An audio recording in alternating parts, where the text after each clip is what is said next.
So guys, ngayon po ay papunta kami ngayon at masyado kami nagutom sa pamimili sa Victory Mall. Papunta kami ngayon sa Joaquim's. Matatagpuan sa Natatas guys, sa barangay Natatas. Ito po ay kitang-kita nyo agad at dilaw na dilaw. So guys, papakita namin sa vlog mamaya yung mga foods na kakainin namin at saka kung ano yung lasa. So guys, dahil nalipasan kami ng gutom sa Victory Mall sa pamimili nga kanina, ngayon naisipan namin kumain din sa Joaquim's sa dating gasolinahan guys. Dito lamang siya sa barangay Natatas. Yun guys, at kami katal na kaya sugod. Katal ng tuhod ni At dahil walang handaan na kami pinuntahan, dito kami ngayon sa may bayan. Hindi ko lang galing sa may Sambat. Ayan, paliko, Namakon. Ayan.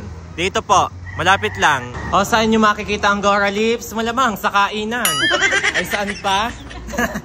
Nandito kami ngayon sa barangay Natatas guys, malapit lang sa Namakon. Mamimili na sila at lahat daw ay o-orderin. Ito. Lahat na ito. Shoutout kay Ate Joanna. Yun ang isa. Oo, para makatipid sa plato. Kain po tayo.